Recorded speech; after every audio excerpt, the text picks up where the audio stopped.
Bismillahirrahmanirrahim. Assalamualaikum warahmatullahi wabarakatuh. Alhamdulillahi wa kafa, wassalatu wassalamu ala sayyidina Muhammadinil Mustafa wa ala alihi wa ashabihi ahlas sidqi wal wafa. Subhanaka la ilma lana illa ma 'allamtana innaka antal alimul hakim.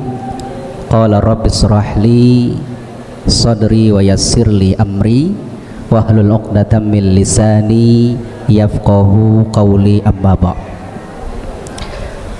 Yang pertama, kami ucapkan ahlan wa sahlan, selamat datang ayahanda dan ibunda dari Ananda Nasrul Ilham, Khairi Ilham ya, beserta rombongan yang hadir. Selamat datang di pesantren Al-Hikmah Putra.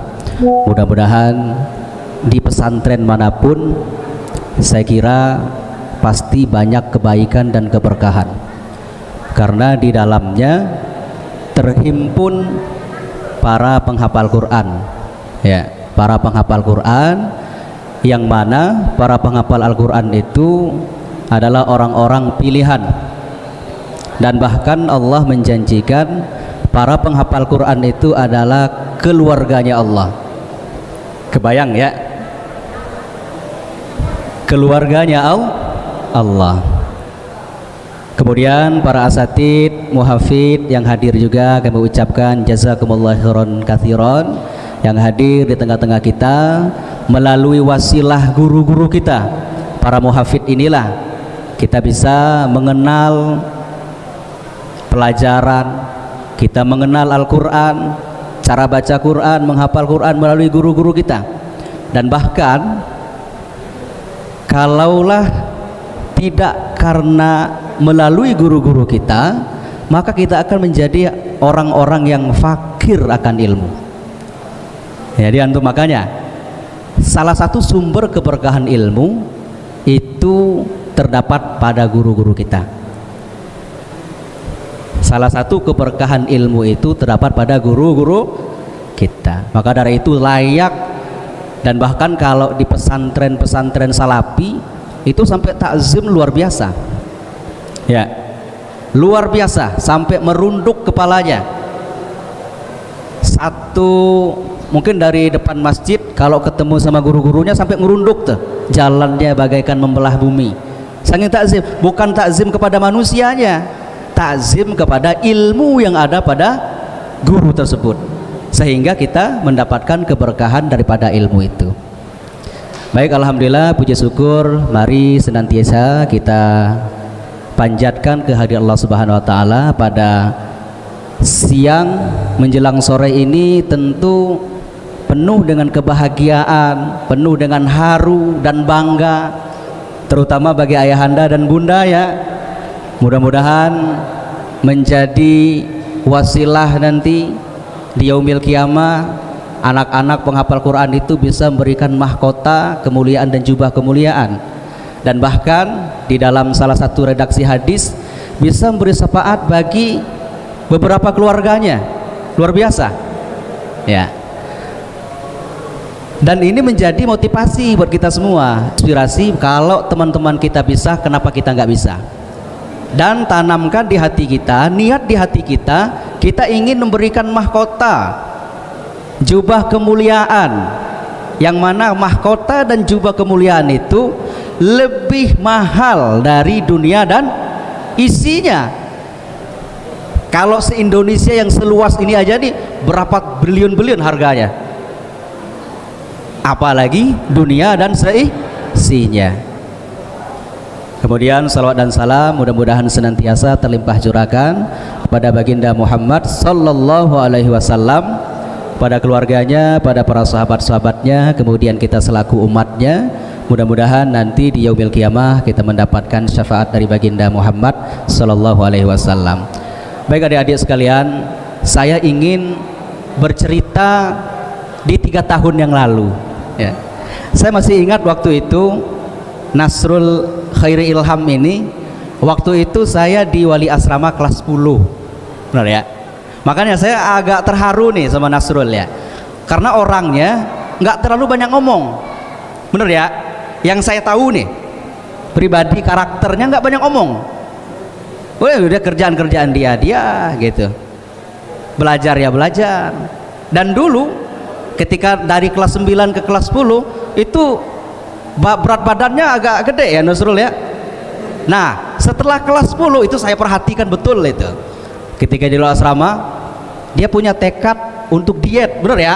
Ini cerita aja. Dan alhamdulillah hasilnya gini, maksudnya sukses dietnya gitu ya. Itu yang bikin saya terharu dulu. Nah kemarin ketika saya menerima di grup itu, ini yang tasmi 30 juz Nasrul, kan saya kayak kaget dan terharu tentunya ya. Ini diam-diam Nasrul nih selesai 30 juz. Nah saya ingin mungkin di kelas 12 juga seperti itu, diam-diam selesai 30 juz. Siapa yang belum selesai sini? Kelas 12. Pekan depan ada lagi nggak kira-kira? Ada, besok ada. Tuh. Kalau bisa kata MC tadi, kalau bisa kalian nanti semua kelas 12 naik ke atas panggung wisuda. Amin. Naik semua bergandengan tangan sambil bahagia, haru. Kenapa terharu? Karena kalian dari kelas 7 sampai kelas 12 itu bukan waktu yang sebentar, lama waktunya. Cucuran keringat, air mata. Saya kira pasti ada di antara kalian yang menghafal nggak masuk-masuk nangis. Ada nggak di sini? Pasti ada. Karena saya juga ngalamin. Nggak hafal 2 ayat nangis ya. Ya.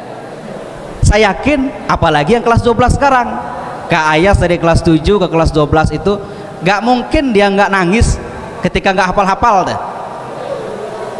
Setidaknya mungkin hatinya, wah ini luar biasa nih. Nah maka dari itu adik-adik sekalian, seperti yang Allah sampaikan di dalam Al-Quran, kata Allah, walaqad yassarnal qur'ana lidzikri fahal min muddakir. Jadi nggak ada kata-kata susah, nggak masuk-masuk, nggak ada. Karena janji Allah, yassarna kata Allah, Allahmu mudahkan. Contohnya ini, contoh di depan udah kelihatan, mudah kan? Mudah ternyata. Nih buktinya udah ada, tinggal kitanya lagi. Nah untuk adik-adik Kak Nasrul juga kelas 7, 8, 9 harus menjadi motivasi juga. Motivasi yang kuat, tekad yang kuat. Pertama niatnya lillahi ta'ala ya. Pertama lillahi ta'ala niatnya, karena Allah. Karena sesuatu yang kita niatkan lillahi ta'ala, Allah akan bantu, betul kan? Allah akan bantu. Yang kedua, niatkan di hati kita untuk membahagiakan kedua orang tua. Itu motivasi tertinggi itu. Saya pernah ya buka lemari dari adik-adik sekalian, ada berapa orang, saya lihat ada foto.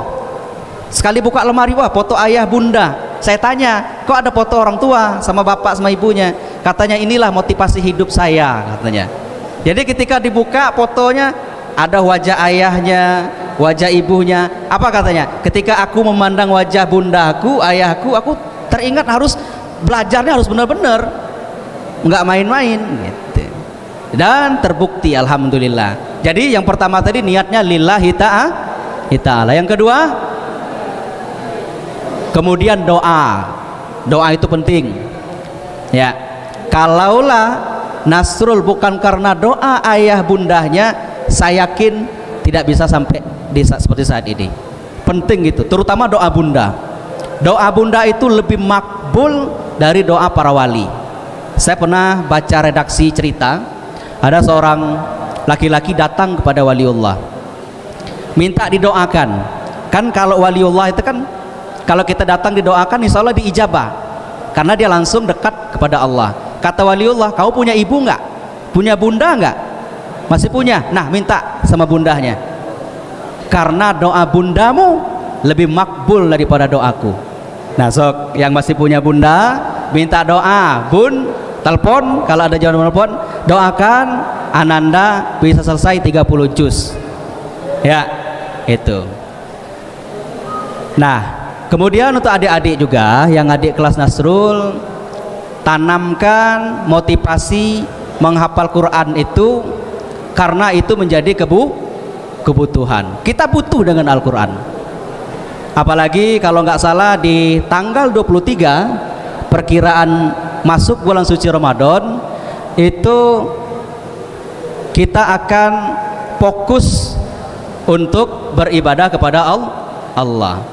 Dan ternyata di dalam bulan suci Ramadan itu ibadah yang paling banyak dilakukan, dan bahkan malam Ramadan itu adalah malam diturunkannya Al-Quran. Jadi wajar ketika dalam bulan Ramadan itu kita semua dianjurkan untuk banyak membaca Al-Quran. Kalau bisa targetin saya harus bisa tilawah nih, bukan menghafal ya, tilawah. Saya tilawah Al-Quran minimal khatam 4 kali. Itu kan keren. Karena kenapa kita harus memperbanyak baca Quran? Karena satu huruf menjadi berapa?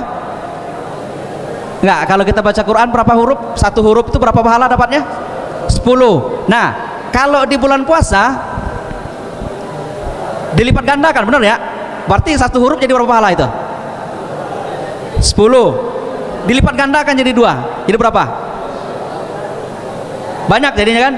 Nah, makanya momentum Ramadan nanti diusahakan semaksimal mungkin untuk benar-benar fokus menghafal Quran, baca terutama ya, sehingga nanti kita mendapatkan pahala-pahala yang kita belum tentu tahun depannya bisa ketemu lagi. Jadi jadikan momentum Ramadan tahun ini adalah momentum terakhir kita. Seakan-akan, oh ini terakhir Ramadan saya nggak tahu nih Ramadan tahun depan bisa. Salah satu dengan apa? Dengan memperbanyak membaca Al-Quran. Oke, sekali lagi saya ucapkan kepada Nasrul selamat ya. Mudah-mudahan Nasrul tidak berhenti sampai di sini. Terus masih banyak ilmu-ilmu Al-Quran yang belum kita ketahui, masih banyak.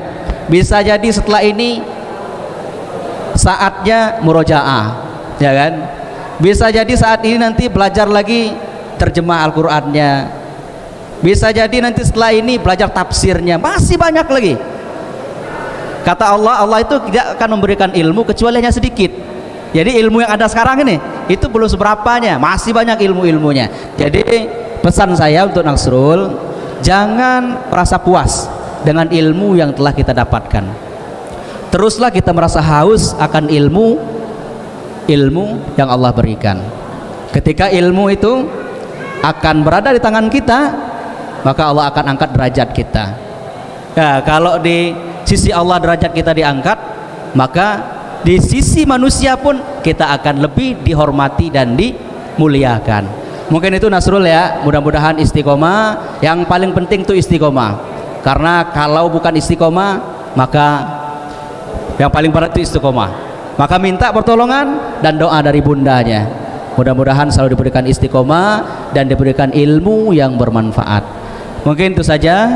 Mudah-mudahan apa yang saya sampaikan ini nggak banyak ya, sedikit, mudah-mudahan bisa bermanfaat bagi kita semua.